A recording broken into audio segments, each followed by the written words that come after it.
What makes new Simply Summer's Eve Feminine Wash different? It's simple. Seriously, that's the answer.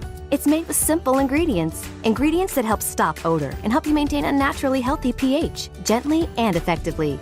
Here's what Simply Summer's Eve ingredients do not include: harsh chemicals, dyes, alcohol, or parabens. And it comes in light, refreshing scents like mandarin blossom and coconut water.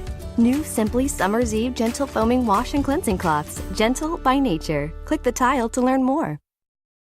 Because we don't understand how life formed, it is difficult to estimate this probability. The likelihood of a complex molecule like DNA being created by random collisions of atoms in a primordial ocean is fantastically small.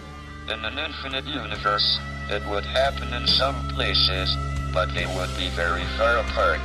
If we want to find advanced intelligent life, our best bet is to listen for radio signals.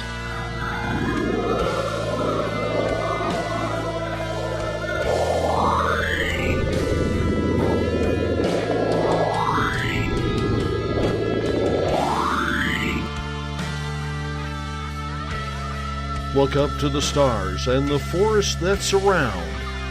Do you see them? Do you hear them? Are they there?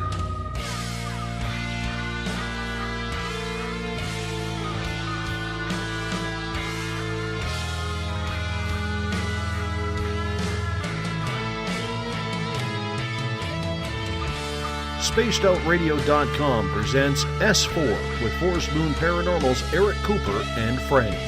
Also, take the time to join the Forest Moon Paranormal Facebook group. I knew I should have made a left turn at Albuquerque.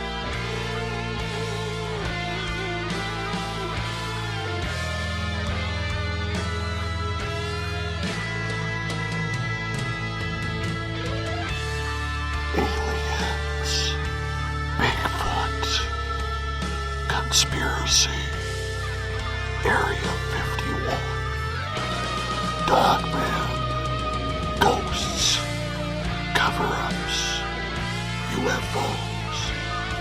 The hidden will reveal itself.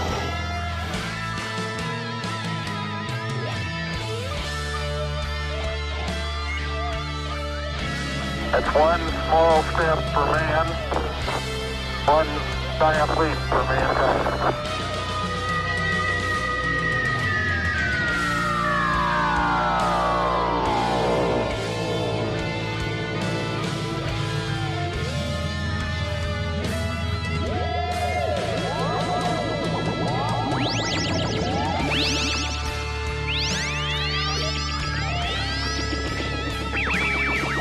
Buckle up, space travelers. It's time to go live on S4 with Eric Cooper.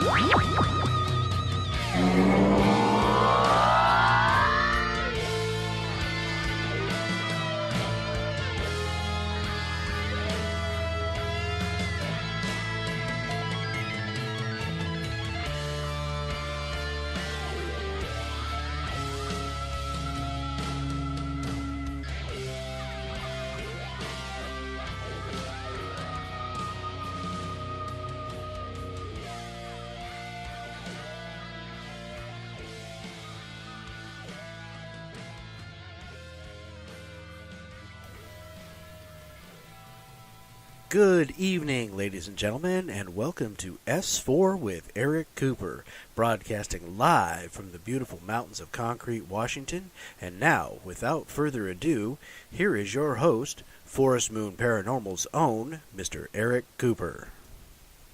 How are we doing tonight, S4ians? And yes, it is a kind of brisk evening here in the mountains of Concrete. And gotta say, I'm excited about fall, but at the same time, I don't like giving up my, warm days. And so that we have a very intriguing show. We're going to talk about the eclipse and what didn't happen, but what's still predicted to happen, which is really kind of jaw-dropping, I guess. So tonight on the show, we have Dave Scott from Spaced Out Radio. We have Everett Thiemer from Spaced Out Radio. We've got Eric Markham, our own Forest Moon Paranormal scientist, and the Newswire Spaced Out Radio. We have our Keith Andrews from Spaced Out Radio and our new GPI alien race specialist. And, of course, it's Corey and I from Forest Moon Paranormal. Oh, wait, you haven't heard of Forest Moon Paranormal? If you have any kind of paranormal issues, just look us up on Facebook and join the group. And Spaced Out Radio, every night, 9 p.m. Pacific Standard Time, www.spacedoutradio.com. And the opinions and views of S4 do not reflect that of Spaced Out Radio. Without further ado, how are we all doing tonight, guys? Doing great. Doing good. Awesome Not night. bad Good. at all. I'm just a bit outside. You're outside. That was just What are you doing outside? I think that was a swing and a miss. It was. All right. Tonight we are talking eclipse. What are some of the... I gotta say, I gotta talk about history for a second, because solar eclipses have been interpreted as evil omens by many civilizations because the life-giving sunlight is obscured for a few minutes. That comes from scientist Duncan Steele in his 2001 book, Eclipse. And I'm getting my source here from I believe this one comes from Newsweek. You know, the most intriguing theory I've got is that supposedly 33 days after the eclipse is supposed to be Armageddon. Well, guess what? 33 days after the eclipse is, guys. Halloween? No. Paracon. Paracon time. Paracon. So, folks, if you're at Paracon, you're going to see the end of the world with a whole bunch of people with like minds. It'll be a great end of the world party. Clearly, we haven't met. Say again? I says, clearly, we haven't met if you think we have like minds. We just get along. Exactly. Also, real quick, we do have a booster set up for Forest Moon Paranormal T-shirts. We are doing that for Paracon fundraising. So get your T-shirt. We've already sold 5. That's probably the best boost we've done. I don't know, out of 3 of them that we've done. Selling 5 T-shirts in the first 2 days is phenomenal. So keep it up. Keep it up. And wear your Forest Moon Paranormal T-shirt with pride. Represent us in your community. And, you know, it's cool because when I wear my T-shirt in town, it's got a big UFO on top. So people look at that and go, the experiencers look at it and go, you like UFOs? Like, I won't say I like them, but we research them, and we work with abductions. So you can say, yes, we are very intrigued with UFOs, what I call craft.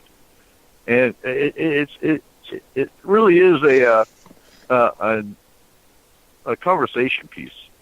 And it's got Bigfoot, it's got a ghost, it's got the spaceship, and our logo. So, you know, get one. Just go and people have been sharing the booster account all over the place. So, what do you think about post-eclipse, R. Keith Andrews? About post-eclipse? Well, from my standpoint, it really boils down to sort of an issue of if you don't like the eclipse, go to a different planet. Primarily because I grew up in a slightly different perspective where the eclipse and where all the shall we say rumor around it came from. But there is a lot more awareness, I find, post-eclipse regarding not only the weather and what have you, but there's a lot more people that seem to be looking skyward to see what else is going on. I mean, realistically, you sort of have a much better awareness of what's above you for a short period after the eclipse. Yeah, it seems like most of these predictions, as they call them, are involve what's going to happen after the eclipse. And, you know, it's funny, and we talked about this on the roundtable last night. Here in Skagit County, actually it's in Waukepe County, they're blaming the eclipse for the collapse of a fishing farm's Atlantic salmon. So they've done opened up fishing to a fishing free-for-all because there's like 40,000 of these Atlantic salmon that are flooding the bay, which are a predatory species. So they want to get rid of all these Atlantic salmon. But the funny part, it was quoted in the news that it happened because of the eclipse. Are you serious? I don't see that. I'm not sure how that's possible. I don't either. I mean, because I think they're getting confused because when the full moon causes the tides to go higher, so the eclipse with all that energy, must have caused the walls of the fishing farm to collapse. Okay, that's a big stretch.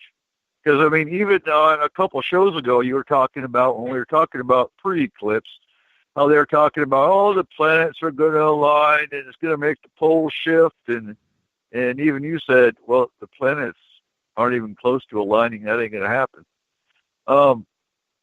So how can a little eclipse, which is nothing more than, the moon is blocking the sun for 2.5 minutes? Yes, if you're of a certain spiritual belief, you can use that energy and tap into that energy, and that's the best time for magical work. That's all. Is it going to cause unrest in the planet?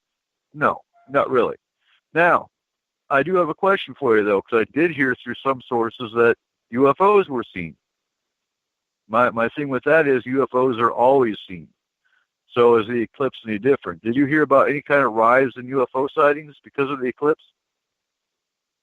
Statistically, no. But one thing is for absolute certainty, there would be because of one little detail. The eclipse happens, everybody looks skyward to watch it. Aside from the people that were blaming one fishing spot. But, when everybody starts looking skyward, you're going to get more people seeing things. Right. What do you think, Corey? I don't know. I think with the eclipse, you're going to have energy shifts, energy issues and stuff, because it does kind of control, gravitational energy. I can tell you this much, that when the eclipse happened, I actually had a headache, and it lasted until the eclipse was over. I just had a headache. It sucked. It finally went away after the eclipse was gone, but there's a lot of the rest of the stuff that goes along with the eclipse, about all the hubbub. I think it's a bunch of BS. Right. Okay, so Markham, as a scientist, what do you see? What's your opinion? Well, to me, it was just another day. I mean, it wasn't. Matter of fact, I think I slept through the eclipse. I woke up just before it was happening, and it was kind of overcast here in North Carolina. So it's like, what the hell? I'm going back to bed. Right. There's a minimum of 4 eclipses, 2 solar and 2 lunar, every year. Up to, I think mathematically it can come up to 7, maybe 8. I think 7's the max you can get in a year. But that happened. It's not like, maybe it was 99 years since one, took that track across the United States, but they said they happen at least 4 a year. Most years have 4 eclipses. Right, but do you see the energy that an eclipse pulls causing fish farm walls to collapse and other things? No, because, the moon hasn't gotten any closer. The moon is where it's always at, so it's not going to have any more effect on the tide line or, the tidal action than it already does. And I think any sightings or increase in UFO sightings is just because there's so many people looking up. Everybody's looking up in the sky, so just playing the odds, you're going to have whether people are really seeing UFOs or not, you're going to have more people thinking they are. So, right. Just another day. Here's what I think happened is they don't want lawsuits because they just got 40,000 or whatever the number is Atlantic salmon released into the bay. So they got to blame it on something other than their own, faulty walls or whatever the case is. Just kind of my perception of it, because, I don't see the eclipse making the walls collapse. What do you think, Everett? Well, I would blame it more on, negligence or equipment failure, that kind of thing. And I would think that if it were related to the eclipse, you would see more incidences like that along the path of the eclipse. And I haven't heard of anything, really, that's the only thing I've heard of that's been blamed on the eclipse. And I was about 100 miles north of an area that was under the totality of the eclipse. And it didn't seem like there were any instances of any kind of disasters or damage caused by it. So I don't see the viability of blaming anything on the eclipse. In fact, I stood outside. I typed in my zip code and I got the little display of what I was supposed to see. And I thought this was the worst eclipse ever. It barely seemed like it got cloudy here. And if you looked at the little display thing, we were supposed to be able to see stars, and it was going to get all dark, and really it barely seemed to dim where I was at. Right. I think it was to me it was eerie because it was like a fake light. And the living room, and we only had, I think it was 85% coverage, because we're still like a good 600 miles around there from the Oregon border, probably more like 400, but far enough that we only got like 85% coverage, so it didn't go completely dark, but it got dark enough that the house actually, where I was working, got real eerie. I mean, for being 10:30 in the morning, it was just eerie. And then it got bright. By noon, by 1 o'clock in the afternoon, it was completely bright again. But I want to know what y'all been hearing about the post-apocalyptic stuff. And Dave, what was your perception about predictions? Well, I want to make a comment about the fish farm. I saw the pictures of that, and does it not look like a boat ran into it? The way it is caved in, and if you see, we have a lot of fish farming here in British Columbia as well, and Atlantic salmon will attack and kill Pacific salmon. That's how dangerous a species it is. They're not meant to be here, and Atlantic salmon do not die after spawning, much like Pacific salmon do. So it's dangerous that these fish are in our waters right now. But the whole point is, usually where they put these fish farms, they put them in coves. They put them in coves because they're safer and there's less chance of any sort of tidal wave coming in doing damage to the fish farm itself. Now, when I looked at that photo of that fish farm that was destroyed, to me, it was caved in. That would have, unless that thing was built out of paper mache, and I'm no expert here, but it looked like a boat drove right into it and bent the living heck out of it, causing those fish to escape, rather than blaming the eclipse. Somebody just doesn't want an insurance claim for being an idiot, right? At least that's my opinion. As for go ahead. That's my opinion too. You're absolutely right. They don't want liability. Absolutely.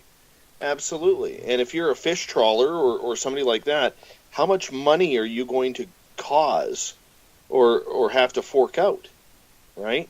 on your insurance bill. You know, especially on a hit and run like that. Now, there's one thing that doesn't make any sense to me at all. Now, I'm not exactly what you would call a scientist. I certainly don't watch the news. But from a purely logical standpoint, if Atlantic salmon are that aggressive and that dangerous to the Pacific coast, why, pray tell, did anybody put the fish farm there in the first place? I can tell you right now, because that's a really Pacific, screwed up according to from what I have read on that, Pacific salmon do not bode well in fish farms, where Atlantic salmon are much easier to do. The weird part about it is they're selling it as Pacific salmon. How do you do that? How can you do that? Isn't it a different? It's a different species. You don't know that when it's all cut up. And it is good eating. Yeah, except for when it's glowing because of the the Fukushima radiation. Oh yeah, but you just ignore that in the evening. It just looks neat. Right. It looks real pretty on the barbecue though. Part of that problem is that we have got anyway, yeah. So what are you guys hearing about the post-apocalyptic, the post-eclipse crap that's going around? Because I just pulled that one article up tonight that 33 days after the eclipse is going to be Armageddon. Well, even the Bible says no one knows when Christ is coming back. So how can they even think about predicting? Bad psychics. Bad psychics. Yeah, they seem to forget that part, don't they? Yeah, they do. Face it. The calendar has been changed so often. How does anybody figure out what day they're working on? Right. But when you look at that side of it, I do agree. The solar eclipse undoubtedly caused some people, some individuals, headaches because of the shift in the energy pattern. But when you start talking about Armageddon and people worrying about that because of the eclipse, you're dealing with a situation where it is not exactly self-propagating, but it is really useful if you want to drive people back into the church and pay, get them paying for things. It's a beautiful marketing tool. Yeah, as in all things, show me the money. Or follow the money. And like Bonnie just said in the chat, a lot of our experiencers that we work with were all over the place emotionally, and that's right. And that comes with a different kind of energy. Not the energy that, it's going to cause earthquakes, so I didn't see a significant rise in earthquakes or volcanic activity. Anyway. Cooper, can I ask a question in regards to that, though, as you just made the comment about the clients that you deal with through Forest Moon? How many of them, how many people in this field especially, make that up because they are so paranoid about what has happened with their own experiences? Because you know what, I look around me and my environment and people who I associate with, and not a single person went wing nutty during the eclipse. Not a single person went haywire. So why does it affect other people? The only thing that I can come up with is some sort of paranoia. Yeah, and it's psychotropic. A lot of times it is psychotropic. They expect it, so it happens. And a lot of the cases that we deal with, they are traumatic. So they are more suspect to, I won't say all of them are psychotropic, but some of them are more suspect to energies. So the average open person may not get hit, by the energy. But if they have a trauma that's going on at the same time, that might be a little bit of a different story. Well, exactly. Because especially with sensitives or with people that have gone through trauma, even more so the ones that have gone through recent trauma, are going to be looking for anything. They're going to be unstable anyway, and I don't mean nuts, but their energy is going to be rather rough around the edges to start with. When you take a look at all the hype that was going on, it's a proven fact. It almost falls under the category of mob mentality. You've got so many people that are looking at it and are broadcasting over, either themselves or over the media, how this is all going to be such a extreme level event that people will automatically react. Just obvious example in my eyes, I suffer from PTSD. Now, if I'm already on the edge of a problem and something kicks in that amplifies that, it makes it absolutely a disaster trying to sort things through. It's going to throw you offline. Exactly, and I'm not going to give the date, Dave, don't worry, but we are going to be talking a lot about PTSD with the Veterans Voice show coming up in October. We don't have a date exactly locked in. I'll have that date for you next week.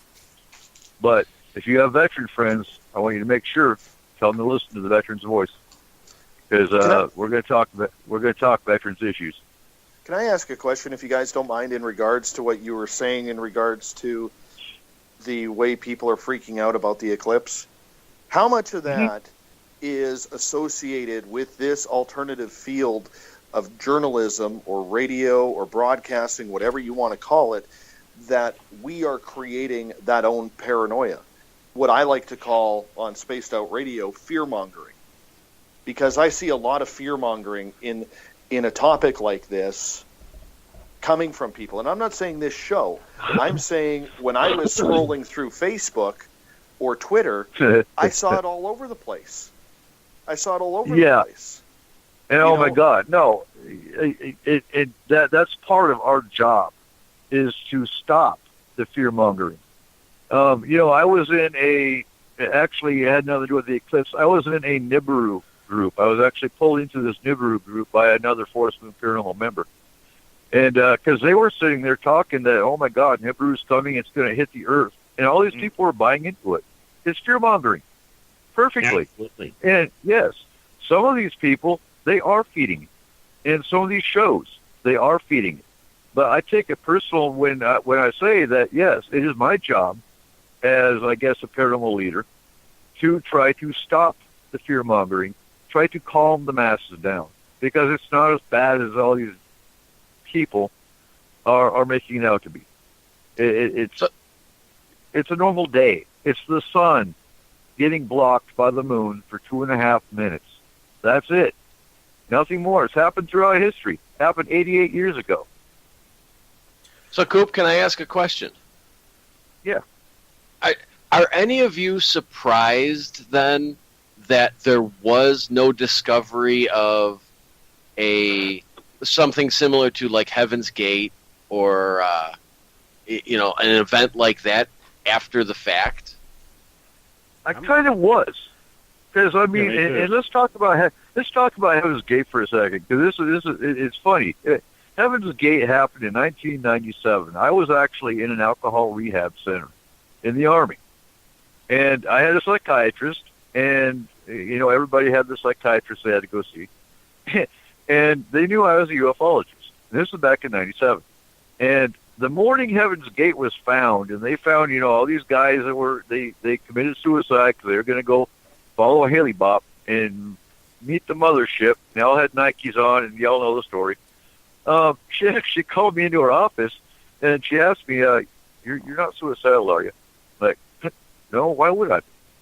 She goes, well, you heard about these Heaven's Gate people. I'm like, yeah, they're nuts. and she said, I'm glad to hear you say that. I'm like, well, just because I'm a ufologist, do not categorize me with nut jobs that are going to go off and kill themselves thinking they're going to go meet up a mothership. That's not ufology. That's nut jobs. Ufology is a completely, killing yourself to go meet a mothership that you don't have any confirmation of other than listening to a cult leader named George Applewhite does not. No. So, no, we actually had a real good conversation after that. because she was interested. She actually had her own UFO experience as a psychiatrist. So, you know. But the thing is that took place before the proliferation of the internet, where now today you can't turn on your computer or your mobile phone or your tablet without being inundated with some form of fear-mongering. And I'm, not to sound morbid, but I'm actually very surprised that there wasn't some sort of newsworthy major incident after this. Maybe they just haven't started to smell yet, and they haven't been discovered. Yeah, that's what I was wondering too. We've only been we haven't even been a week. I mean, we're 5 days into it. They haven't found the missing people yet. There's always that possibility. See what? And are they going? Are they? Is our media going to play up on that? They might not, because, but our media, of course, they might. They probably would. Oh yeah. But that kind of thing would sell. Yeah. Well, it'd sell because it'd make ufologists look bad again. See, what I haven't quite figured out is why people go there in the first place. And I mean, the people that go, oh, there's going to be this massive event, let's commit suicide and meet the UFO, and go up to the mothership. It's not like these guys come around looking for dead bodies. They take the live ones. Right. So whenever I start looking at these astronomical events, and people start talking about it being the end of the world, I'm like, have you considered just exactly what you're thinking? Like, I mean, I was talking to somebody the other day, and they flat out told me there's never been a war on the planet. Nobody suffers from PTSD. There are no amputees from horrific events. It's all media hype. And I kind of put that under... Pardon? I said, what have they been smoking? Yeah, well, that was sort of my thought. Explain that to my buddy who was amputated in Iraq from a HEMTT that hit an IED that blew up and landed on top of him. If you all know what a HEMTT is, I can't remember exactly the weight limit of the HEMTT, but the HEMTT is actually a semi-truck tow truck. So if you can imagine, it's got 6 axles. So if you can imagine the size of this thing that flipped through the air due to an explosion, landed on him, and he's amputated from the war. So I like that guy to meet my buddy. So would I, but for a slightly different reason. and tell him he didn't get amputated from a war. Yeah. And believe it or not, that particular buddy actually wanted to stay in the Army and did. He had a titanium leg attached to where his knee should have been. And he became an infantry instructor at Fort Benning. Nice. Congratulations to him. Yeah, he wanted to stay in the Army. He didn't want to let his amputation stop him. And he proceeded to go on. What's the purpose of denying PTSD and wars and people having amputations? Money. I'm really having trouble with that. I mean, I suffer from PTSD for a different reason. Thank God I didn't end up in a war. Of course, being an epileptic, they wouldn't give me a weapon. But right.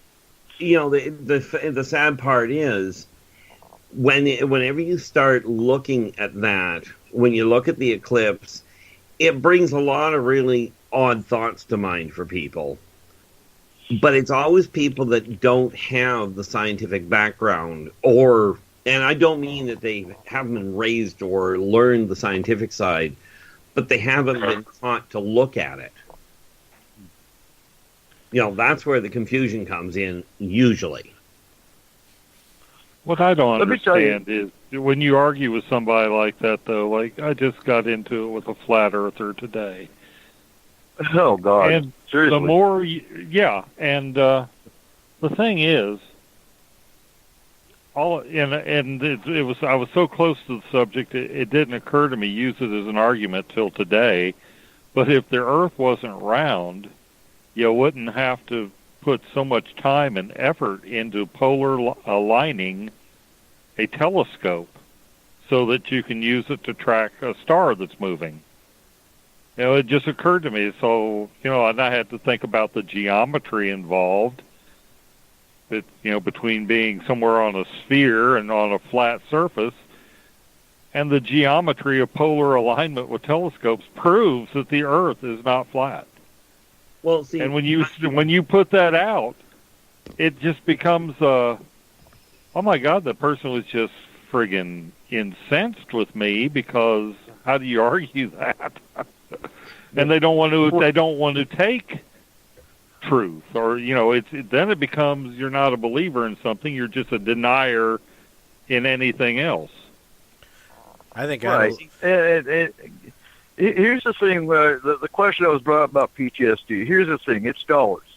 Because the Army, I can talk about the combat side of PTSD, because the Army does not want to admit that they have so many thousand soldiers with PTSD, because then they have to pay for that. I can't remember the exact specific, but it's so many $1,000, if not $1 million, per soldier that they have to pay for treatment. Right. And we'll get into that with the veteran show for sure. But so I did, when my commander sent me to the Border Transition Battalion to sit out until I retired, I was in there for about 8 months, and this major came up and said, "You've been here long enough. Because it's all about numbers.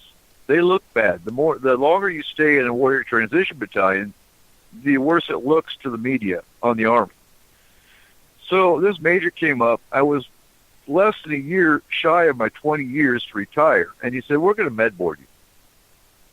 I was like, "Seriously, I've got a few months shy to retire, and you think you need a med board? Okay, who am I? Do what you're going to do." I went through this med board, and the Army came back and offered me 10% of my pay and have a nice life. No retirement, no nothing. Needless to say, I was pissed. And I emailed Senator Murray, one of our senators here in Washington. I got a phone call the next day. And her representative said, "What's going on?" And I told them what's going on. And they were like, "Huh, really? Oh, no, that don't work." Well, I went to JAG, which is, I hate JAG because they're still military lawyers. You can't trust them because they're going to take the military side usually. And I had enough people with documentation. I was diagnosed PTSD back in the 90s when I was in the Alcohol Rehab Center by the head psychologist of the Army.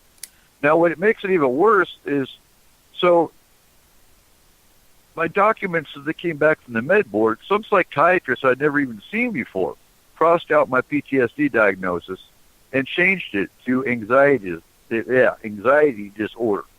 Never seen the guy. Like, are you serious? Who's this guy? And so, for those that don't know, PTSD is still considered an anxiety disorder. It's just a little more extreme. Well, a lot more extreme. I was going to say, that's an understatement. Yeah. But this lawyer looked at my, I showed him all these documentations. He's like, "I don't know what they're thinking because you've got this beat hands down." He said, even if they just diagnose you with an anxiety disorder, is an automatic 50% and temporary retirement for 6 months until they reevaluate. I can't talk again. Reevaluate you, and then it's going to turn permanent if you're still the same or worse. So, it went through appeal, and it came back 50% temporary retirement. They called me back in. Well, actually, they didn't call me back in. They sent me a letter 3 years later saying you're now permanently medically retired. Now, here's the kicker. My DD-214, which is my statement for release, says I was in the Army for 19 years and 6 months. I didn't get retirement. I got medically retired, which really I'm still taken care of because I'm 100% VA, so that takes care of it. But it's the point of it. I did 4 combat chores. They're going to throw me out like a number, and that happens all the time. Now, where the PTSD comes from is the fact that there's a lot of soldiers that will not and still have not gotten treatment because if they go in, it's a stigma. If they go in and say they got PTSD, all of a sudden they're weak.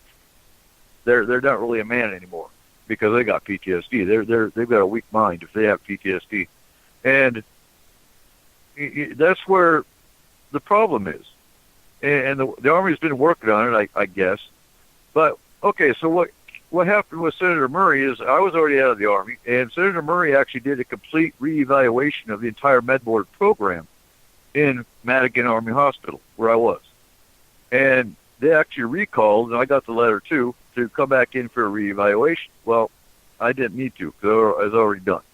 But it pulled in a whole lot of soldiers that needed to be diagnosed PTSD instead of an anxiety disorder by some crackpot psychiatrist who wasn't looking at soldiers. He was looking at paperwork, and that was it. So that should be the answer for why, the PTSD, why isn't it being diagnosed? It's money. It's money and numbers. And, I really do agree with you. I mean, I was lucky in one sense. Like I said, I didn't, even being military, I didn't end up in any sort of a war. They wouldn't let me. I do find it, on a side note, kind of fascinating that I know another chap that happens to be a clinical paranoid schizophrenic, and yet they trained him to use explosives. So I'm thinking, like, the ratio wasn't high enough. Right. But, but it falls under the same issue. Like, when you deal with the PTSD, the one problem, like, you mentioned getting a headache from it. For me, and I'm absolutely certain for many of the people that suffer from PTSD as well, the increase in the energy of people panicking and what could be triggered by a simple shift in the lighting with that kind of a disorder is going to amplify the effect, the severity of it at that point. So you undoubtedly have people being triggered either because they're in some sort of religious group that is trying to convince them that the end of the world is going to be here again. Mm-hmm. In the last 20 years, I think the world's ended like 4 times. and with the lighting, I would wonder about migraine trigger as well. Absolutely. I know a couple that got taken out by it. Especially the transition when it came out of the eclipse. Because the sudden, if you will, spike in the lighting triggered in a few cases that I know of personally where the migraine just took them out in minutes. But again, it's a normal, as you pointed out, this thing happens every, 5-6 times a year without any real big hassle. Mm-hmm. But it doesn't cause individual structures to collapse. No, I had a little Now, bit of has anyone heard anything within the eclipse of increasing paranormal activity? From the sensitivity side, when we take the paranormal side as far as ghosts and spirits, the answer is yes. But that's actually quite understandable when you realize that the increase of energy from the eclipse, essentially, it doesn't weaken the veil between the two, but it does make it easier to see between the physical world and the non-corporeal. It's kind of like seeing heat waves in the daylight as compared to seeing heat waves at night. So it didn't tear any veil. It didn't bring in more spirits or entities through a veil. It maintained it. It maintained stable. The reality is the veil is getting. It's not the veil between the here and the hereafter is getting weaker. It's a case of people are becoming more aware of it, and there is a marked increase in the number of people that are psychically waking up. Right. That is amplifying the strength, so essentially it's easier to see through it. Makes sense. It's not weakening the barrier. It did seem like Dave got a few more visitations just around this eclipse time, though, of Carl. Oh, absolutely he did. Yeah, but you know what? Way before the eclipse, Keith and a couple other people that I have talked to since the beginning of the year had been saying that Carl would be making a reappearance between August and September, around when we were going to hold the Paracon up here the week after the Forest Moon Paracon. And as Keith had stated, even a couple of months ago, he said, be prepared because it will pick up. So I'm not saying that has anything to do with the eclipse. Maybe I'm being a little, too skeptical here, but I mean, I think, it could be more coincidence than anything. It's very possible. Yeah, I know I can, speaking from my own perceptive methods, I don't equate that with the eclipse personally. So, and I may be missing something here, but when I look at an event happening, I don't always see all the trigger points that are causing it. What I see is the outcome. Now, it may have been that I saw the event happening without knowing that the eclipse was coming. Completely agree.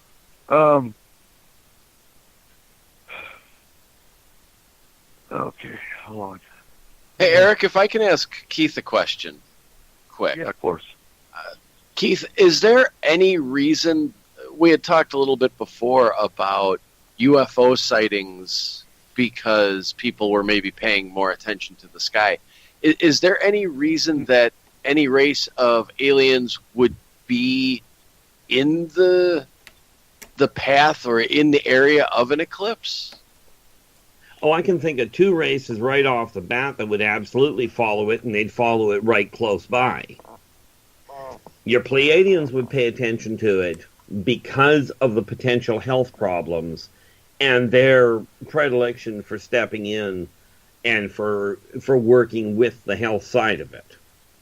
Because Pleiadians are literally, if you will, interstellar doctors, for lack of a better way of putting it.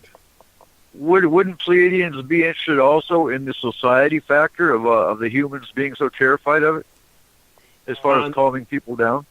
Absolutely, although they wouldn't bother with the calming them down because in their eyes that's just a normal part of healing. But they certainly would be looking at the socioeconomic impact. Right. Now, the ones that would pay a lot more attention to it, and for every reason under the sun, would be the Greys. Okay. Now, why would the Greys be interested? Because the Greys are your pure scientists. Most of the Greys are literally wanting to know everything about the human race. This is why they're here.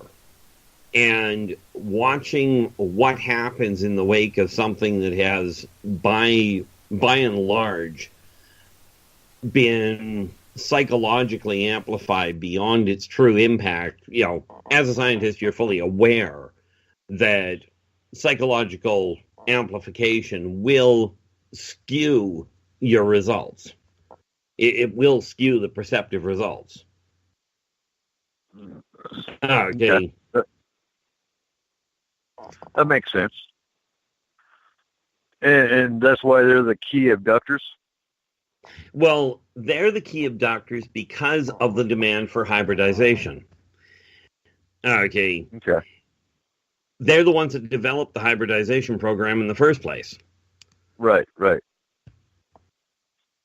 Okay. The other thing that would matter to them, and to a number of races, quite frankly, would be when you have that kind of added, and we'll call it mental pressure, on the tracking. I'm afraid on the probes. No, that's wrong. The implants. There's the word I'm looking for. There you go. When you add the amplification factor, the mental amplification, it has a bad habit of shorting out the implants. So there would be undoubtedly a increase, although in all fairness, as you're well aware, not well broadcast, there would be an increase in the number of people that are re-abducted to have implants recalibrated. Now, why is, and I know we're talking aliens for a minute, but why is family line seem to be a big abduction factor? Is it they're watching the DNA factor and the generations as they come along? Absolutely. That is, in a nutshell, the long and the short of it. Yeah, because a lot of the abductees I've worked with, they get a tattoo, and all of a sudden they're re-abducted because the aliens are intrigued because there's ink on their arm or their leg or whatever. They get an earring. They get re-abducted because, oh my God, there's something shiny in their nose or in their ears. Yeah. But yeah, anytime they do something different, all of a sudden they're re-abducted and probed and looked at, inspected, and whatnot. So did abductions rise because of the eclipse? Oh, I have no doubt there was. Now, as far as would there be a rise in reports and what have you, sorry, that's your guys' department. Because I don't get a lot of people. It is, but I can't give you a good number on that because the abductees we're working with currently have been abducted for a long time. They're just now getting the help they need. So I can't tell you if there's a rise because honestly, the abductees we are finding, again, they're finding us through. That's why I do promotions once a week. It isn't for let's get our numbers up. I don't really give a darn about numbers. What I do promotions for with Forest Moon is to find the people that need the help.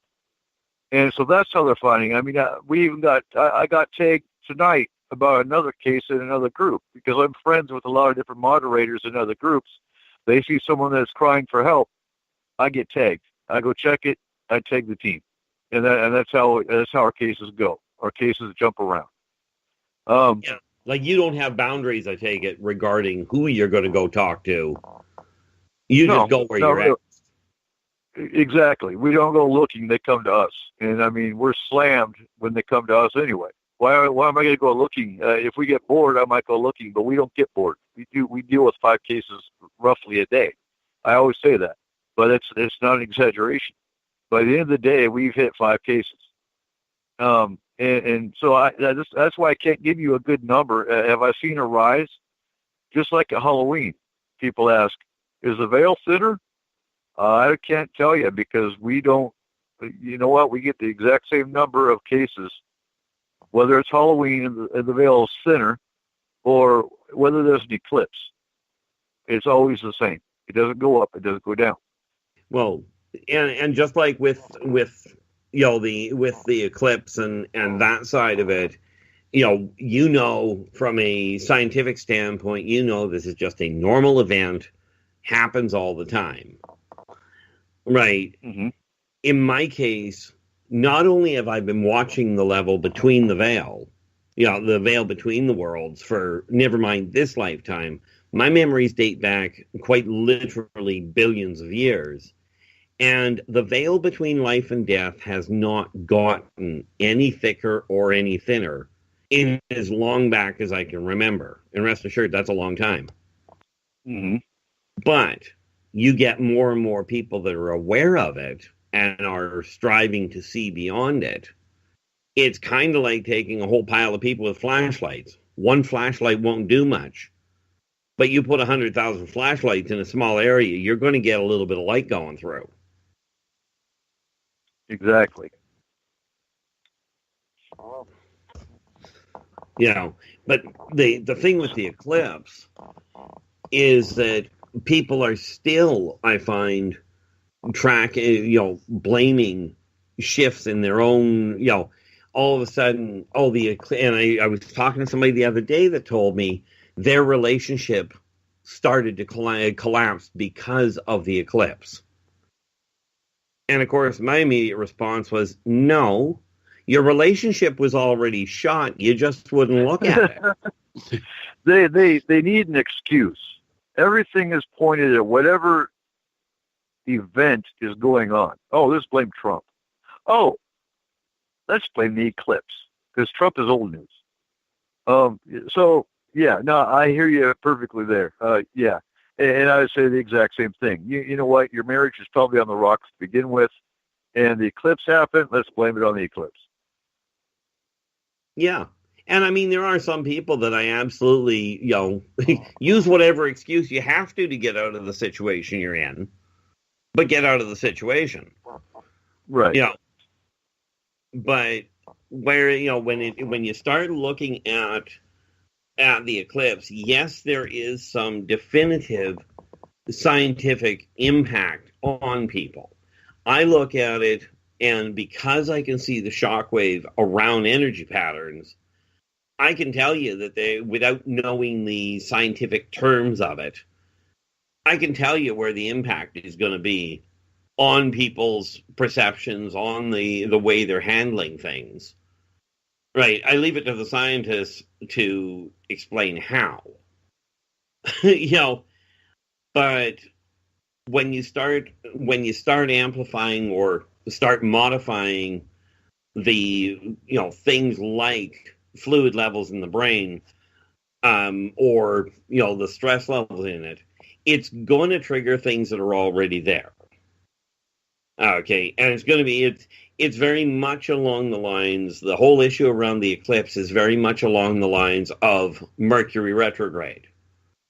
Mm-hmm. I've heard so many people talk about it, and I look at the Mercury retrograde going, it affects people if there are other factors involved, but it doesn't cause it. It amplifies what's already there. But it doesn't affect everybody the same way. I've got to ask you a question real quick. As an astrologer, I was reading an article earlier about the eclipse that President Trump was born in Leo. And because of the eclipse and his birth date and the houses and the astrology, he's going to have a crisis. He's not going to be our president by this time next year. Have you heard that story? I've heard it. I couldn't give you the specifics on it without doing a chunk of research here. I've got the ephemera beside me. But with that in mind, if it was just an astrological thing, will there be a stress point sometime? I mean, if they're talking by this time next year, they've got to be dealing with a Saturn return. Okay. Saturn being the teaching planet, and when it gets into certain alignments, which does take extended periods to get there, then you can certainly see a crisis coming up from that aspect. But what you got to realize is that it's not going to be just him that'll be affected at that point. Mm-hmm. Okay, gentlemen. I am going to interrupt here. We have got to take a break. When we come back, we will continue our discussion about the eclipse and all of the events leading up to and after. Next week, we will be discussing economic conspiracy. Join us at midnight, right after Spaced Out Saturdays with Dave Cruz. And check out Spaced Out Radio 7 days a week, 9 p.m. Pacific Standard Time, www.spacedoutradio.com. We will be back. Hi there, this is Dave Scott from Spaced Out Radio, and I want you to come on a nightly journey. Starting at 9 p.m. Pacific, midnight Eastern, every Monday through Friday, you can come hang out with me and the other space travelers. We have it all from Carl the Alien bouncing on by to those misfit gnomes causing havoc.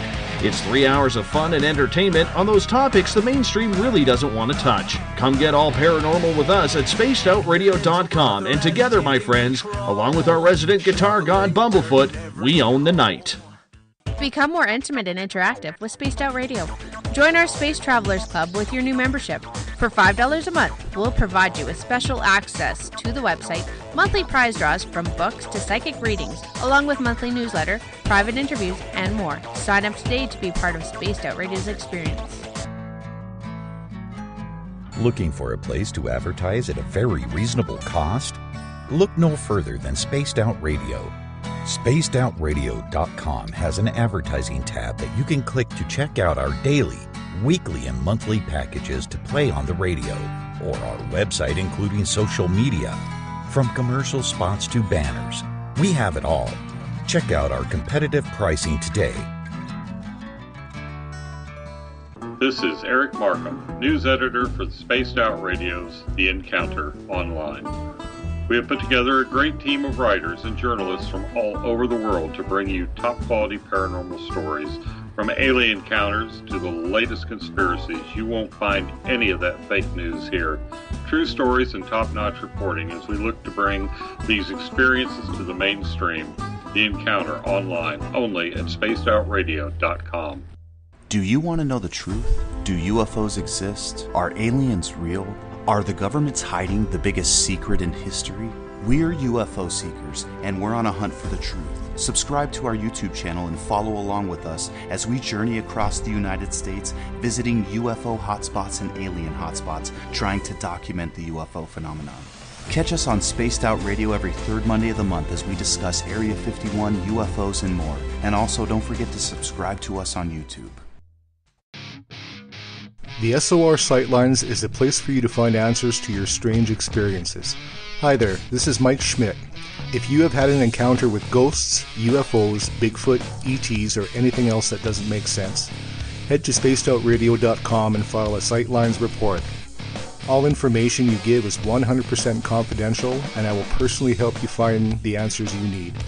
SOR Sightlines, your answers are a click away. Welcome to Spaced Out Saturdays with me, Dave Cruz from Beyond the Strange. Our weekly feature on spacedoutradio.com will take you around the world discussing everything from the paranormal to the latest conspiracies from the top guests in their fields. We won't leave any story uncovered. Spaced Out Saturdays at spacedoutradio.com starting 9 p.m. Pacific, midnight Eastern. You hear footsteps in the empty room above you. A rocking chair begins rocking by itself. Don't be afraid of the things that go bump in the night. Reach for Spirit Storybox, the iPhone app the Huffington Post UK called the only ghost hunting app you will ever need. Spirit Storybox. The spirits are telling their stories. Are you listening? It's Cosmic Sundays with me, Elizabeth Anglin, in Cosmic Passport. Let me take you down a 3-hour spiritual journey where we will get into everything from ET contact to Psychic Sundays. It's a journey of listening and learning together with some of the best professionals in their fields. You can tune in to Cosmic Passport at spacedoutradio.com every Sunday starting at 9 p.m. Pacific, midnight Eastern.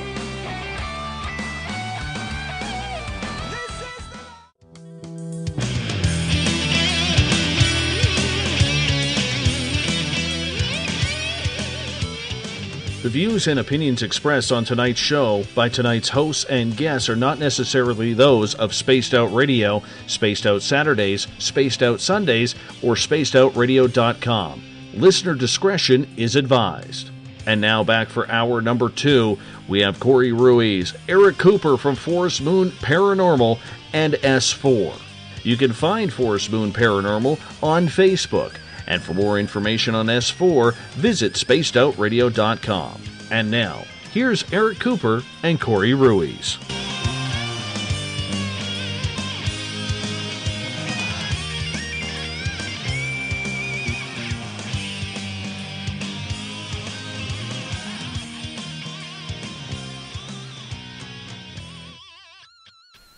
Welcome back. For those of you just tuning in, we're having a discussion about the eclipse and all the events surrounding it. And our guests tonight are Dave Scott, Everett Thiemer, Eric Markham, and R. Keith Andrews. Gentlemen, welcome back. Thank you very much for having us. And Glad to be welcome here. to all the listeners.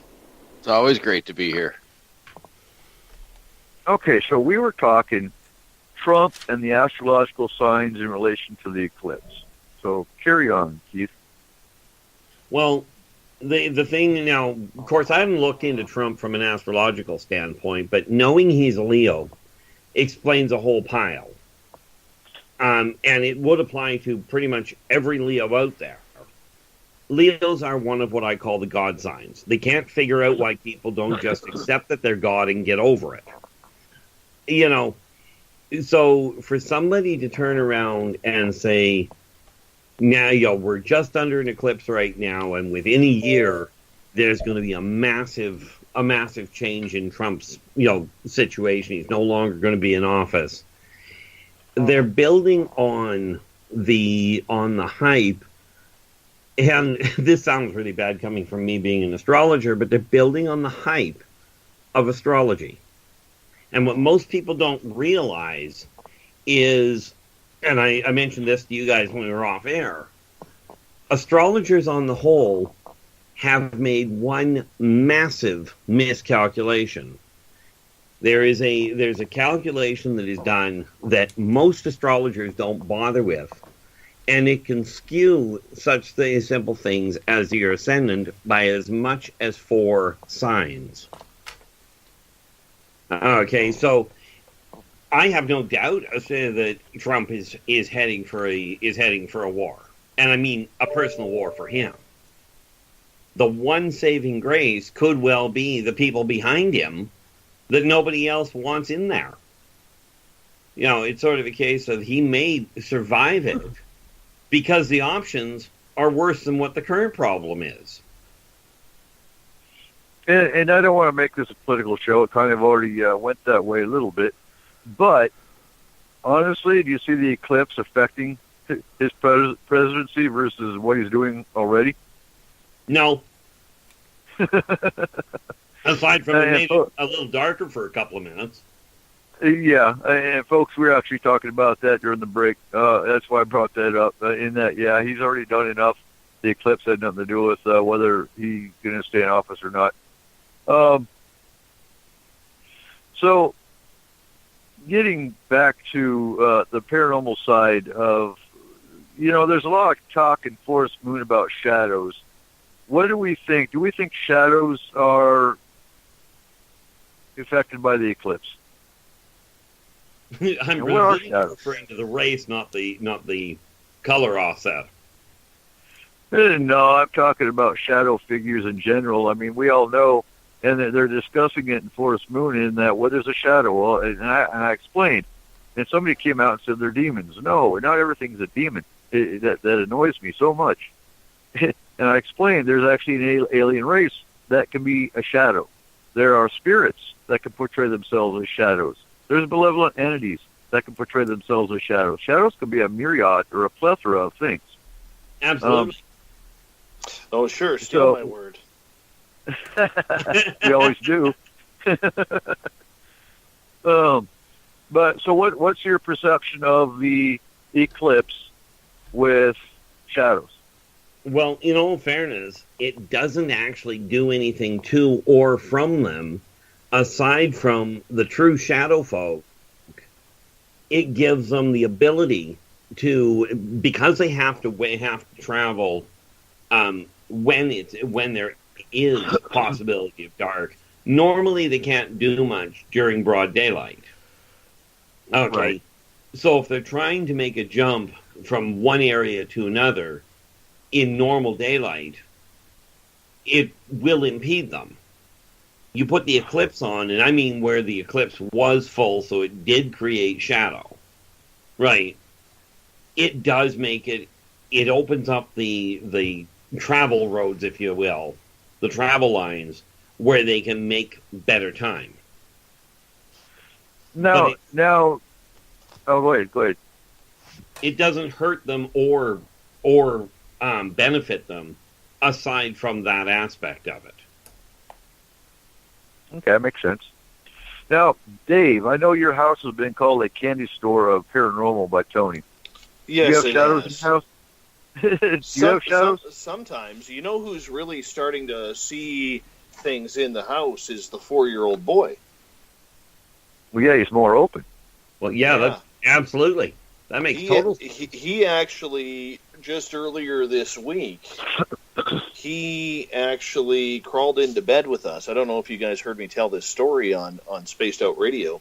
He crawled into bed with us, and almost immediately after crawling into bed, he woke up screaming, saying that there was someone at the end of the bed pulling on his leg.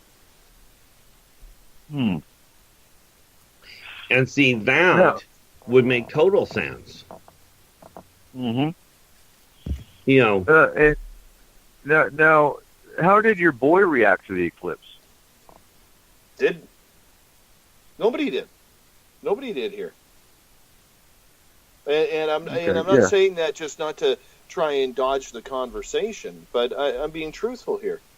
You know, nobody did, and you know, I didn't. You know, I thought if anybody would feel anything from it, it would have been me because of my depression and anxiety.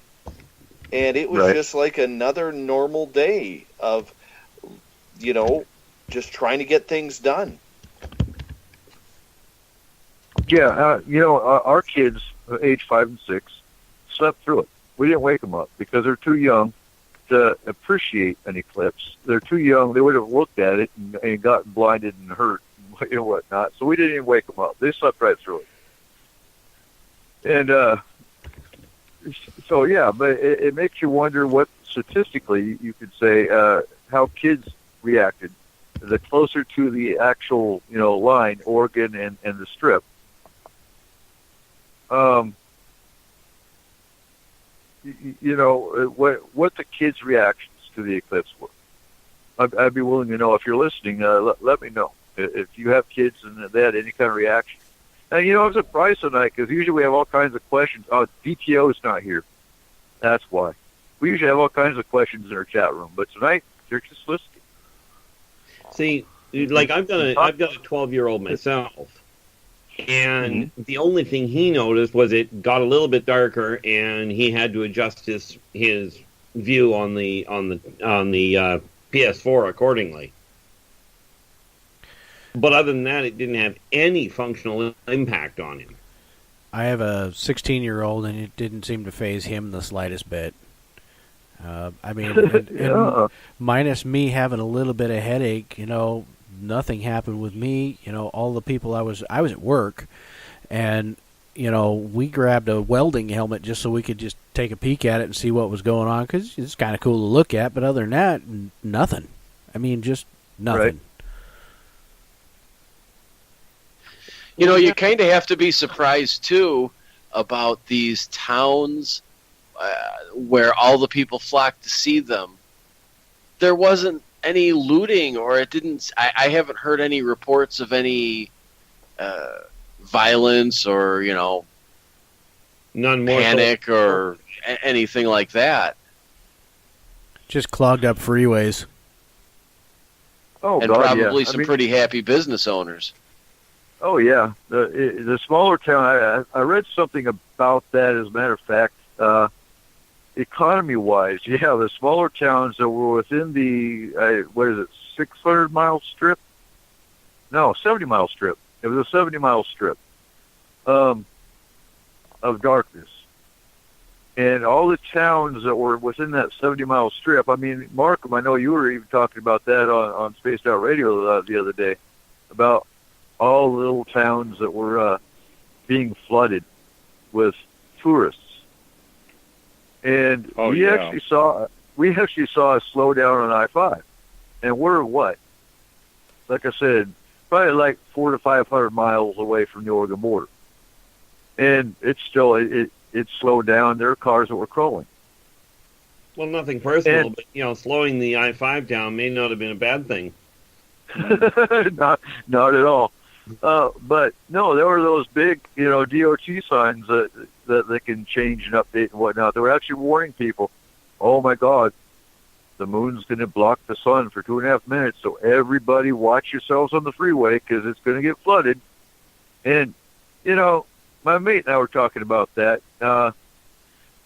If we actually traveled to see an eclipse, I think we would stay for a couple days just to let it clear out.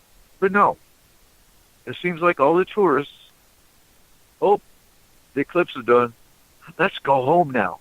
And there you go. They flood the freeway because they can't wait a day or two. They got to go home now. So, yeah.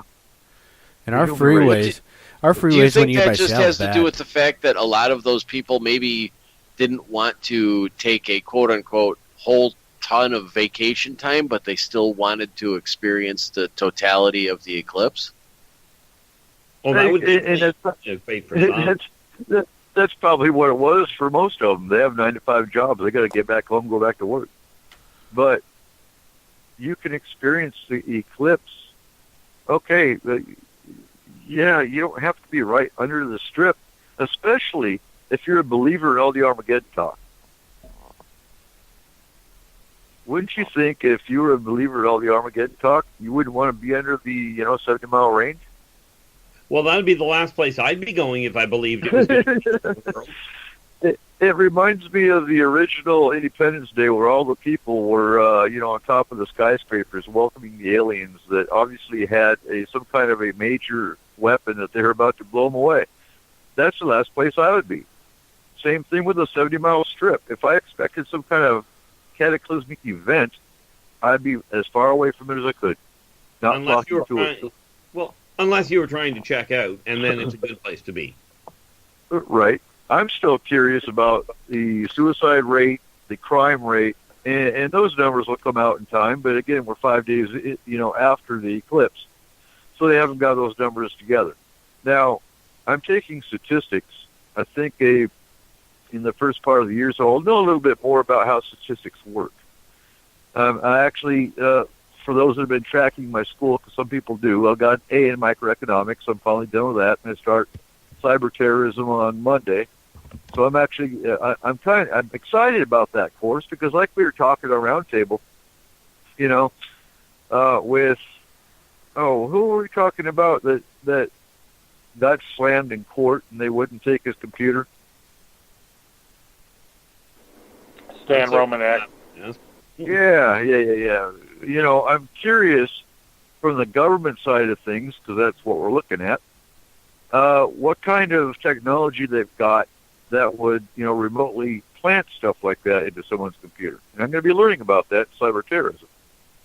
So I'll be able to update you a little more on that. But, yeah, seriously, a 70-mile range would be the last place I'd be for any kind of apocalyptic event. And I'm still curious, Everett, what kind of cult activity there was as far as Heaven's Gate activity or anything else that went on. Well, we'll have to wait and see. Honestly, I am really surprised that there wasn't something. I don't think that if something happened, I don't think there's going to be a cover-up of it. But I think maybe Eric is right when he said it just hasn't been discovered yet. I think there's the possibility that something happened, probably not to the extreme of Heaven's Gate. Plus, Applewhite was pretty vocal beforehand, before Hale Bop, about what his cult was, or I'm sorry, his group was, and what they were doing. But it's labeled a cult. It's actually, Mark and I did a show on that about UFO cults, and it's classified a UFO cult. There's plenty of them out there. Oh God, Adamski started a cult. There's quite a few cults that involve the UFO field that started in the 40s and 50s. And Applewhite actually started Heaven's Gate in the 70s. Yeah. With his mate Bo Peep. That was her name, Bo Peep, if I remember right. And so they actually toyed around with UFO followers for quite a few years before they wound up in suicide. So it makes you wonder when you have a large event like a full-blown solar eclipse, what kind of things came out of it. And I think you're right. The people is having, if they checked out that they were going on vacation, they wouldn't be noticed as missing yet. No, not for a couple of weeks yet. No. Not till they get right.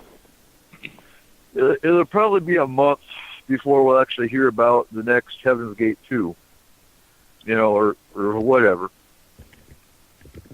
And well, when you look at, I think it's gotten to the point where a lot of people don't go into cults like they used to either. We're talking about kind of a generational gap here. When you look at Marshall Applewhite and Bonnie Nettles, he was born in 31, she was born in 27. They're my parents' age. They'd be 80 in their 80s now. That generation was more prone to cult-like activity. I think people are so detached from shit now that you just don't get that kind of reaction, except in very small numbers. Here's a question that's kind of coming from left field, but do you think that this new generation, the millennials, who are so me-focused, are going to kind of step away from the whole cult idea, and maybe cults overall will decline in membership and popularity? Well, they already are. I mean, religious, if you take the major religions, Christianity and its churches, and church attendance is at an all-time low. Well, it's already starting to go down. Well, it is, and they're getting desperate.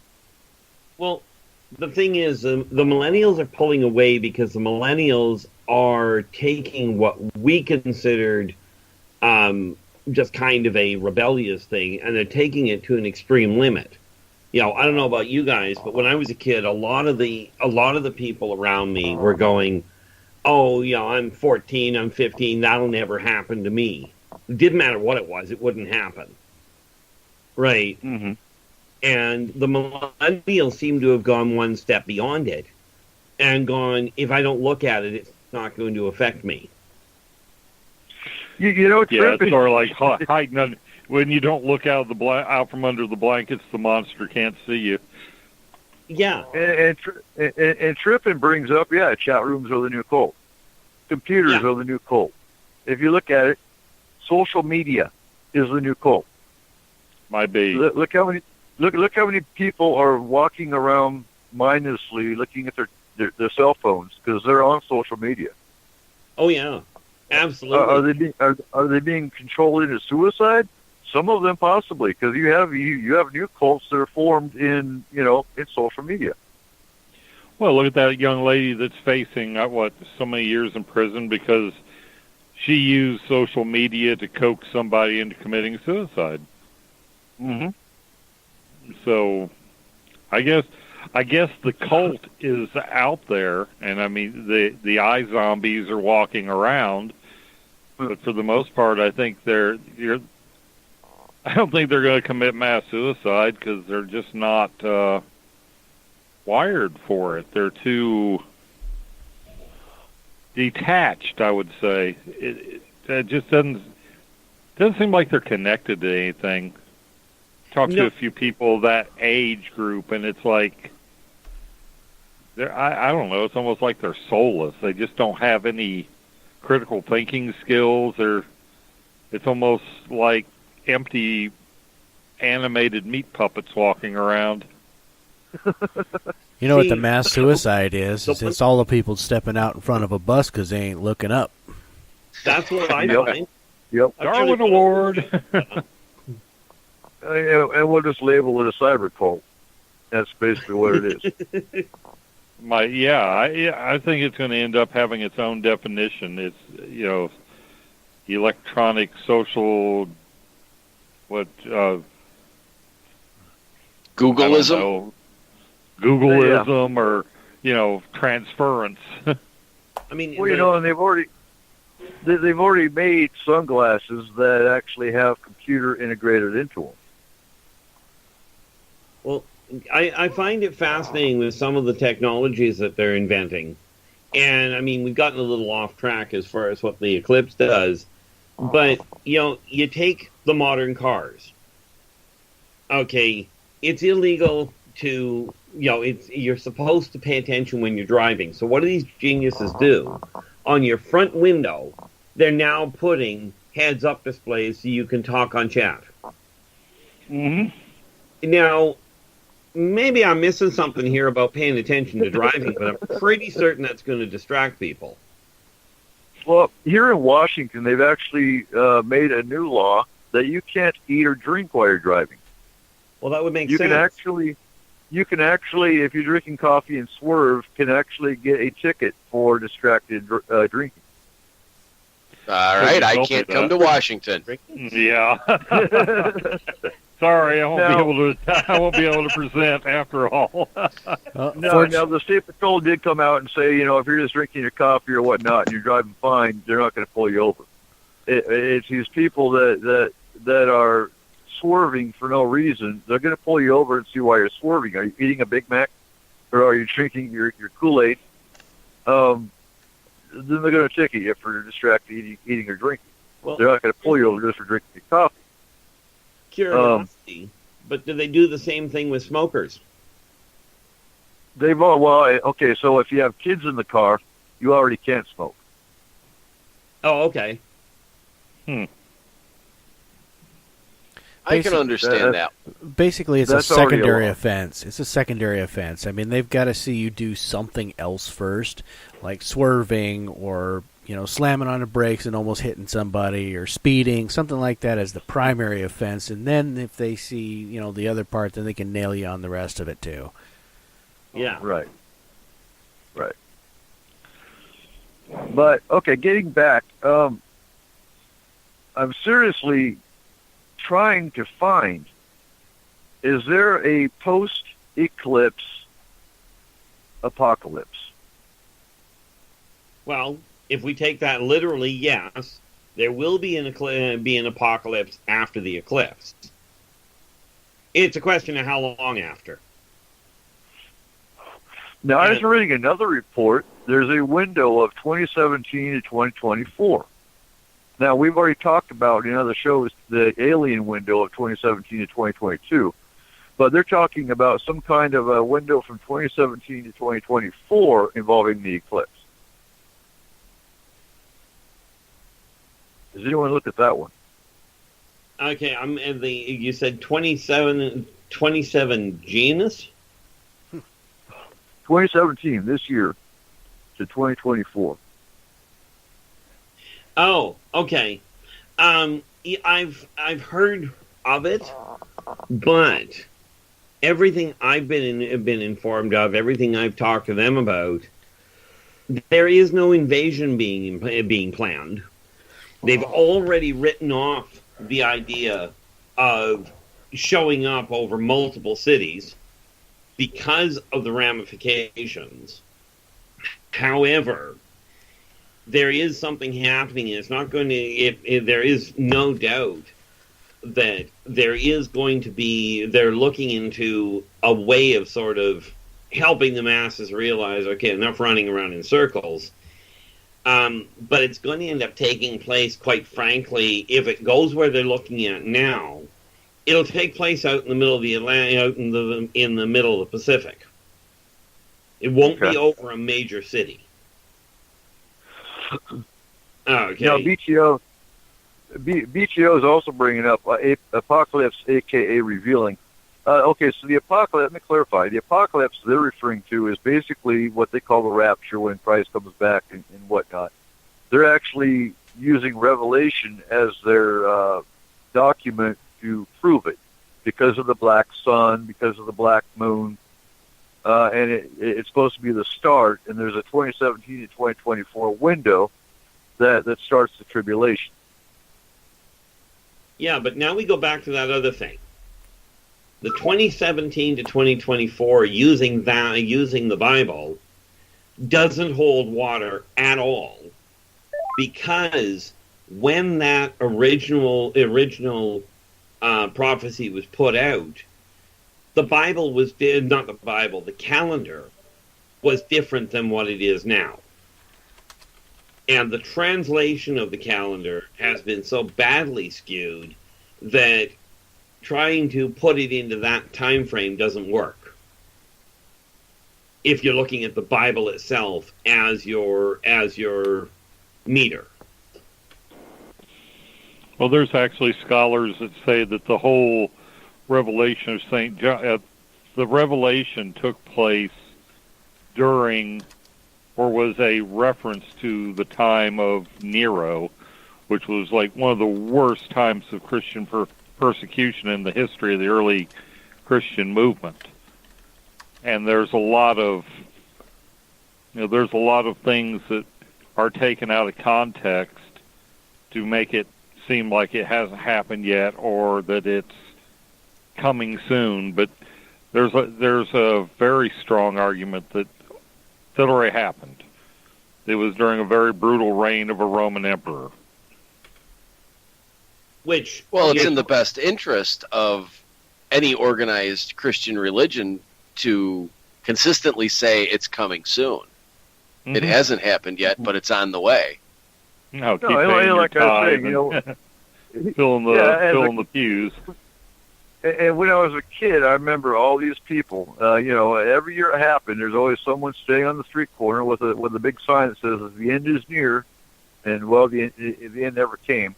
Now, New York Post author David Mead, who penned Planet X, the 2017 arrival, claims the total solar eclipse is the catalyst for an apocalypse. When secret planet Nibiru, or Planet X, collides with Earth on September, 23rd.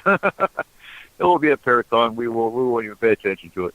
So Mead claims Bible verses back up his far-fetched beliefs and points to the Old Testament book of Isaiah, chapter 13, verses 9 and 10, according to the Telegraph. They read, "See, the day of the Lord is coming, a cruel day with wrath and fierce anger, to make the land desolate, destroy the sinners within it. The star of heaven and their constellations will not show their light. The rising sun will be darkened, and the moon will give its light." So, yeah, and then that came from the New York Times. I've been looking at all these different articles that talk about this supposed apocalypse, and the number 33 is a huge number for these far-right people, which is why 33 days after the apocalypse, which is September 23rd, is supposed to be the end of the world. But the ironic part of that is that number 33 that they keep coming up with is based on a numerological configuration. Right. And the problem with the numerological configuration is, and this is where I get into trouble with people in my field, is they screwed up on something rather drastic, because mankind uses base 10, which is the number system from 1 to 10, to do the numerology. The only reason... In numerology, you can't use 33 because it's 3 plus 3, so the numerological number would be 6. Except in standard numerology, 33, any doubled set of numbers, they call a master number. In reality, no number is more important than the next. No person is more important than the next. Okay. But in standard numerology, 33 is a creative powerhouse of a time. Okay. And that's what they're drawing on. But the thing people have to remember is that the reason they're using the base 10 system is because mankind ran out of fingers. That's where the whole system was developed. I have a question, and this kind of goes back to Markham. How many, I think you mentioned it earlier, Eric, how many total solar eclipses are there over the course of a year? Well, it's not just solar eclipses. There can be up to 7 eclipses distributed between lunar and solar. Right, but in the average year, there's at least 4 every year. 2 solar and 2 lunar minimum every year. They're just visible at different points on the Earth. So how can we label this eclipse as the start of any apocalypse? One answer to that, America. This is the first eclipse in 88, 98, whatever years it is, that actually spanned from the UK to coast of America. That's the difference. Well, that's why they're making a big deal out of it. Because, oh my God, it's the first 2.5 minutes of darkness that we've ever seen in the last 88 years, and it must mean something. Well, it was a marketing ploy. I mean, direct that at Everett, who knows something about marketing. I mean, it was somebody made a fortune on eclipse glasses. Well, not just that. There was a town not that far from me, down south in Illinois, where they estimated they had 100,000 tourists for that day, and they believe they brought in, I want to say, somewhere around $10 million to that, between $7 and $10 million to that town for that day. We had one of those in North Carolina. I think it was called Andrews. The town of Andrews was right there on the totality. It's close to the Georgia border. And I think that they were expecting a couple 100,000 people to hit a town that only has infrastructure to support about 1,100. Yeah. So it'd be like, See, the thing that I always look at where it comes to the eclipse and, the end of the world or the rapture or any of that, there's only one time that eclipse would make any sense. And that's if it goes straight over top of Jerusalem or over Galilee. At least then there'd be some kind of biblical or Holy Land connection. There'd have to be for it to have any bearing from the rapture standpoint. Right. Because that's where he was when all of this came about. And we could get into a really dangerous conversation there, but I'm just going to stick with the eclipse issue of what difference does it make to the middle of a unknown part of the planet at the time if there's going to be an eclipse over there. And, I was seeing in the news, and bear in mind, we don't have news. We don't have cable. We don't, it's much nicer. It's so much more peaceful without TV. We watch, movies on disc and whatnot. So my news comes from Facebook. It actually comes from, Facebook, Channel 5, NBC News, and I actually get news feeds and whatnot on Facebook. That's where my news comes from. But they're actually now planning on this recycling plan for all these glasses people buy. So, it is a ploy. Now you pay $2, like, who was it? It was either Andy or Robert in Australia. $2 a pair of glasses in Australia, or probably online because they're everywhere. And I actually have people on Facebook asking, "Where I can't find those glasses. Where do I buy them?" Well, why are you going to buy them? I can find you a website where you can make them for free. So why pay the $2 when you can actually make a pinhole box with stuff you probably have around your house? The bottom problem line is the instant gratification thing that most humans have.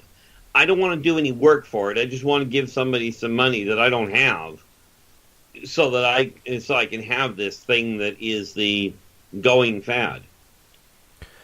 Look, the bottom. I didn't see any point. I know this eclipse did not generate any money for my family to give to them. But they made billions. Well, it's the way of the world. You work at a job you hate to buy shit you don't need that you don't have time to use because you're too busy working so that you can buy more crap you don't need, and you get my point. I'm gonna say this though: we're not followers either. We don't follow consumerism, like Robert just said. Consumerism at its finest. Exactly. Yeah. We don't follow the consumers. We don't look at what the Joneses are getting, and we don't really care what the Joneses are getting. We get what we need. And well, I get a kick out of it. I agree wholeheartedly. So many people are stuck in jobs that they hate. The only part of my job that I run into a problem with is I don't get paid enough to actually pay the bills, things like rent and what have you. But I've got ultimately the perfect job. I get to sit around, wait for the phone to ring so I can tell people what I think of them. Now, this works out kind of conveniently for me because, well, I know I'm going to put my foot in my mouth, so this way I'm paid to do it. But the number of people, like when the eclipse started up, everybody started getting up, hyped about it happening, and let's go chase an eclipse. Well, it's a great reason for a road trip, but that's only if you've got any use for the road trip in the first place. I think the furthest I got out of my house was onto my balcony.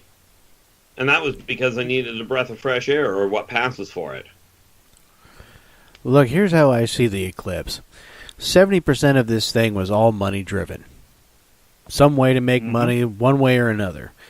20% of it was fear-mongering crap. And 10% we can classify as other. And that could be whatever else stuff that was going on or this or that or, paranormal parts of it, whatever it is. But most of this thing was just driven by money. And that's the bottom line. Most of the people that went to this thing, in that 70-mile strip didn't believe in any possible apocalypse or this stuff. They just got into the hype of got to see this eclipse and spend a bunch of money to go set in this 70-mile strip to see it. Right. But, if you had kids, wouldn't this be a kind of an interesting way to introduce them to science if you had some younger kids? It depends on the age bracket. And I hate to say it, but I mean, when my girl was in kindergarten last year, she didn't learn any science. They don't teach science like when I was growing up. No, but he's referring to picking your own up. Grabbing your own kids and taking them out. But like I said earlier, I don't think my kids are at the age where they can appreciate what an eclipse is. I mean, if anything, they're going to get their eyes blinded because they're going to look at it whether you tell them not to or not. Maybe in a year or two, and they probably learned a little bit more in school, then we'll start integrating them. My kids know what mushrooms look like. They know what I teach them wilderness. I teach them survival. I teach them paranormal. And science will come with that. Absolutely. That falls in at 10%. The unfortunate part with the kids in today's world is that so many of them get them to lift their head up when you're driving. And mine are just as bad half the time. But you go for a drive just downtown or from one town through a little bit of open area, and they have their head stuck in their lap looking at these pocket monsters instead of looking at the window and seeing what's actually happening. Now, on that, we bought them each a tablet. We monitor what they play with on the tablet, and it's got a camera. So our little girls actually, we were taking pictures of waterfalls on South Skagit Highway, one of our highways here that goes to the mountains or along the river. And, my mate's taking pictures, and we hear this voice in the back seat going, "Stop, wait, don't leave yet. I'm taking a picture." So, I mean, they're appreciating nature as much as we are. And that's how it needs to be. But the eclipse, it might be a great science to teach kids, but only when they're ready for it, or only when they can appreciate what that means. That I absolutely agree with. some kids, it's not going to make any difference to. Right. Many adults won't recognize the importance of it. Unfortunately, and I blame my generation, which, sad to say, guys, fits into most of your guys' generation, for dropping the ball on giving kids the idea of how to learn, to get the excitement behind learning. It's amazing how many people, like when we were growing up, if you got bored, you were told, get out. Get out of the house, go outside. Now, if you get bored, give them another electronic. Right. God, if I had $1 for every time my mother told me to go outside and run the stink off, which was her expression, go outside and blow the stink off. That was her expression for go out and play and get out of my hair. Yeah. Yeah, exactly.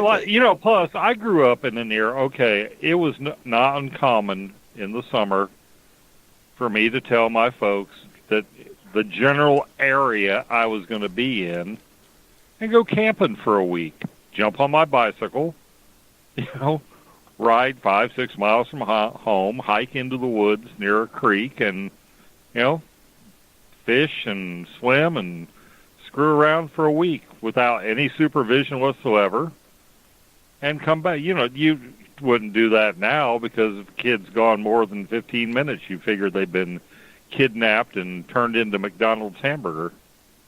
Well, but a lot of parents don't want their kids to touch dirt. You noticed that too, eh? Oh my God!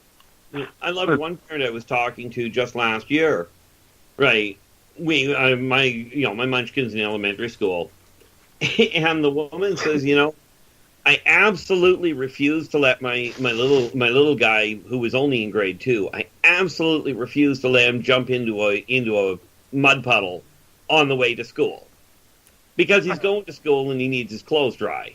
But on the way home, 9 times out of 10, he's soaked by the time he gets halfway home, because she says, I've got a bathtub at home. That's what it's for. But most people, I like the comment that was made when I was growing up, and the way it was put was a child will eat a bushel of dirt before they die, just preferably not in one sitting. Right.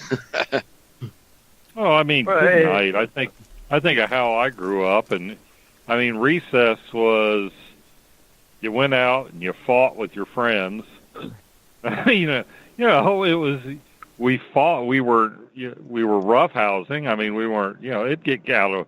You'd take an unnecessary poke, or it'd get carried away and turn into a real fist fight every once in a while. But it was a rough and tumble, and we had fun. And nobody brought a gun to school the next day and shot everybody. There just seems to have been a mentality that has shifted in the last 50 years. Yeah, and it's scary.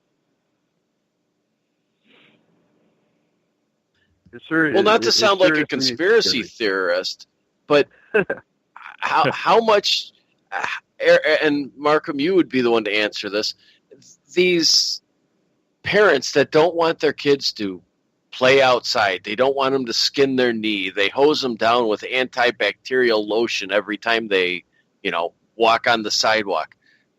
How long until that affects their immune systems? It already is. It already is.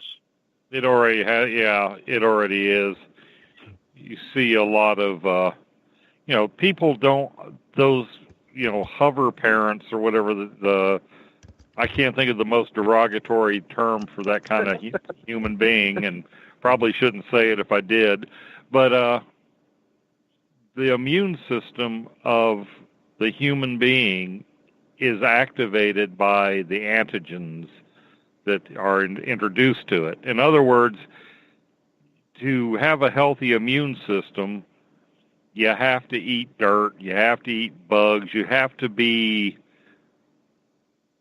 exposed to... you have to be exposed to things that can cause an immune response. But instead And of if you letting keep them these get kids dirty, sterilized, then then if they do get, right. if they do get exposed to something, oh my God, it goes through them like a dose of salts. Well, it's like that. And I call it a rumor because I frankly didn't check the news myself, but I kept hearing people a little while back that down in the States they made it in certain areas illegal to collect rainwater. Oh yeah, in Denver, in Colorado, you can't collect rainwater. Here's one for you from tripping, Markham. When the hell did peanuts get to be so friggin' allergic? I have no idea. I mean, hell, I've been eating peanuts as long as I can remember. Now, there are, proteins cause the greatest immune responses. And, peanuts are largely protein. There's a lot of protein in a peanut, so it might just be it's a high protein food that you can have an exposure to. My biggest thing is pokeweed. I know down the south they boil it about 20 times to get the poison out of it, and then here, have some poke salad. I can't get near that stuff, cooked or otherwise. Even to the point where I am so allergic. And then when I took immunology, I found out that there's a reason for that. It is one of the most active allergens known, and we actually use it in certain fields of genetics. It's called pokeweed mitosis generator 1 is the chemical name for it. But if you have a cell line, if you're doing tissue culture and you want this set of cloned cells to reproduce, you introduce pokeweed antigen into them, and they just go nuts replicating. Yeah. See, part of the problem is, in all fairness, the sterilization of the environment around people. The peanuts themselves, if we take out the probability that they've been genetically modified to be worse anyway, when you take the immune system and you cripple it, if peanuts are going to cause an allergic reaction when you're healthy, then they're certainly going to create it even worse if you're not. But like when we were growing up, people had allergies, but you taught the kids how to deal with them. The school that my son was going to for elementary school, when he was in grade 3, there was one kid that showed up in a school of 600 that had an allergy to kiwi. And the school passed a bylaw right then at the school, nobody could bring kiwi to school. No, and we actually have rules that we have to follow at the school our kids go to here in Concrete. We can't send peanut butter, we can't send anything with peanuts, because oh my God, they might share with a kid that's got a peanut allergy. Like seriously, we never had that when I was growing up. That was what happens here all the time. The elementary schools across the board can't have peanuts. No. And I mean, they always ask for snacks for the classroom, but, there's a list of stuff you can't send to school. Yeah, because you know, candy. Okay, guys, we've got about 8 minutes. We send fruit roll-ups. We got about 8 minutes left, guys. It's been a quick 2 hours. Gee, there's a shock. So every Saturday night. So basically, what you've learned from this show is don't panic about nothing. Don't watch the media. The eclipse was a whopping 2.5 minutes of blocked sun by the moon. And watch the news for, UFO cults that might be exposed now. But bottom line, September 23rd, make sure you're at Paracon for the end of the world. And that summed up the show in a nutshell. Yeah, Can I come? I'm going to be at the Paracon. I'm just not intending on being there for the end of the world. No, neither am I. You know, of course, if it comes to that, I'll just stick my thumb out and catch a ride and leave this mud ball. There you go. So, folks, thanks for listening tonight. It's been a fun show. And next week, like Corey said, we're talking economic conspiracy. And somebody made the comment about it's a great roundtable. This isn't roundtable. This is S4. This is how our show is going to run. I think y'all learn a lot more when there's a whole bunch of minds together in one show. And between us, we have one. Wait, which show is that? This show. Oh, ours, apparently. We've got Markham. We've got Everett. We've got Keith. And occasionally we get Dave. See? And between us, we have a mind. Exactly. So, no, this is how S4 runs all the time. It's not Roundtable. The difference between this show, our regular show here, and Roundtable is Roundtable, we all bring 3 questions that are blind, just like in Spaced Out Radio. And we ask questions of each other. That's the difference. The normal S4, we have a topic. And yeah, it does get steered around every once in a while, like me talking about PTSD for 20 minutes. I understand that. But it usually gets reverted right back down to the topic. Like PTSD, what were the effects of the eclipse on PTSD? That was the end result of it. But yeah, this is our normal show. It seems like the panel, the round table, and it's the same panel for the round table, but this is how you're always going to expect us for. Well, this is pretty much just a bunch of friends sitting around shooting the crap about a subject and inviting some people from the outside to listen in and interact. And it makes good radio. And it's always an insanely quick 2 hours. Oh, Lord, yeah. It is. Which is a good thing. I mean, Lord knows I'm not up long enough, so I might just as well only kill off a couple hours. Indeed. Anyway, y'all have a safe week. Forest Moon Paranormal is going as usual and very active as usual. There's always a topic in Forest Moon. That's why I brought up Shadow People tonight, because, Shadow People is a hot topic on Forest Moon for some reason. Someone asked about it, and everyone's jumping on it. And that's how it rolls. And that's fine. That's why I wanted to hit it with the eclipse. Okay. So, Corey, take us home. And on that note, ladies and gentlemen, I'd like to thank our guests this evening, Dave Scott, Everett Thiemer, Eric Markham, and R. Keith Andrews. Join us next week as we discuss some of the conspiracies around our economics and the world economics. I would like to thank our audience tonight for joining us. And remember, S4 happens every Saturday night at midnight Pacific Standard Time, right after Spaced Out Saturdays with Dave Cruz. And remember, ladies and gentlemen, keep your eyes to the skies.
Shop Lowe's and take advantage of early Labor Day savings that'll help you enjoy your outdoors a great deal more. Get a sizzling $30 savings on a Charbroil Performance 4-burner gas grill, now for just $169. And get your fall flower and vegetable gardens growing with Stay Green Garden Soil. 3 bags are now just $10. All projects have a starting point. Start with Lowe's. Offers valid 8/23 through 8/30 while supplies last. U.S. only. Excludes Alaska and Hawaii.